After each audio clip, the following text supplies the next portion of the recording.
कार्तिक मास महात्म्य 14वां अध्याय। नारद जी ने राजा पृथु से कहा कि हे राजन, इस प्रकार जलंधर को धर्मपूर्वक राज्य करते देखकर देवता क्षुब्ध हो गए और देवताओं ने देवाधिदेव भगवान शंकर का मन में स्मरण करना प्रारंभ कर दिया। कितने ही प्रकार से स्तुति की, तब भक्तों की कामना पूरी करने वाले शंकर जी ने नारद जी को बुलाकर देव कार्य करने की इच्छा से उनको देवपुरी भेजा। नारद जी भगवान शंकर की आज्ञा से देवपुरी में गए। इंद्र आदि सभी देवता व्याकुल हो शीघ्रता से उठकर श्री नारद जी की स्तुति करने लगे।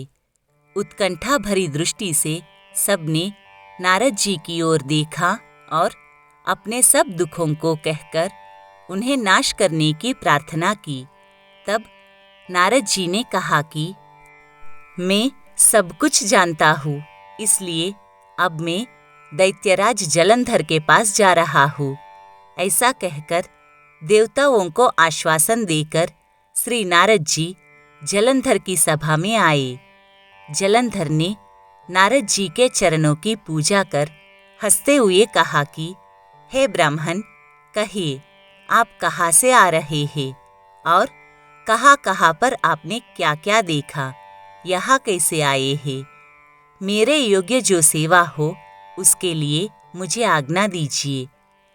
जलंधर के इस प्रकार के वचन सुनकर नारद जी प्रसन्न होकर बोले कि हे दानवराज, महाबुद्धिमान जलंधर, तुम धन्य हो, क्योंकि इस समय सब रत्नों के भोक्ता एक तुम ही हो।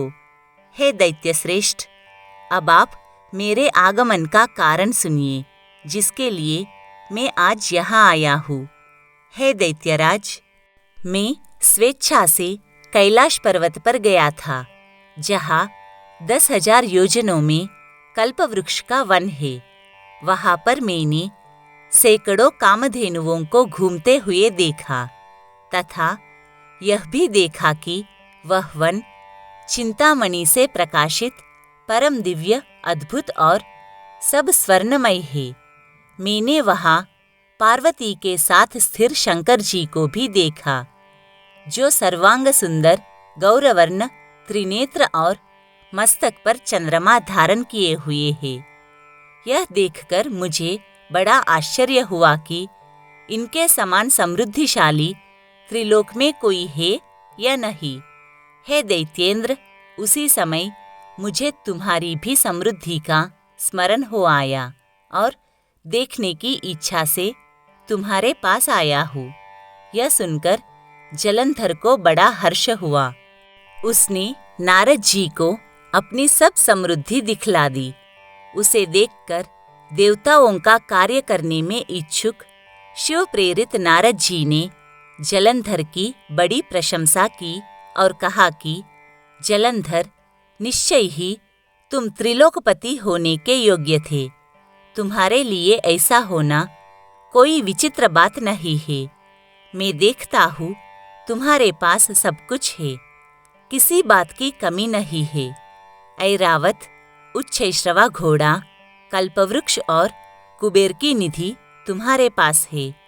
मणियों और रत्नों के ढेर भी तुम्हारे पास लगे हुए हैं। ब्रह्मा जी का हंसयुक्त विमान भी तुम्हारे पास है, और घृतलोक, पाताल और पृथ्वी पर जितने भी रत्न आदि है, वह सब तुम्हारे ही तो है। मैं तुम्हारे इस प्रकार के रत्न ऐश्वर्य को देखकर बड़ा प्रसन्न हूँ, परंतु तुम्हारे पास कोई स्त्री रत्न नहीं है, इसलिए तुम्हारा यह सब कुछ फीका है। तुम कोई स्त्री रत्न ग्रहण करो। नारद जी के इस प्रकार के वचन सुनकर दैत्य काम से व्याकुल हो गया। उसने नारद जी को प्रणाम करके पूछा कि ऐसी स्त्री कहाँ मिलेगी जो सब रत्नों में श्रेष्ठ हो? यदि ऐसा रत्न कहीं मिले तो मैं उसे अवश्य लाऊंगा। तब देवर्षि नारद बोले कि ऐसा रत्न तो कैलाश पर्वत पर योगी शंकर के पास ही है।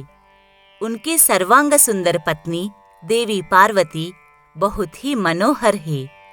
उसके समान सुंदरी मैंने आज तक नहीं देखी। शंकर से बढ़कर समृद्धिवान दूसरा कोई नहीं है।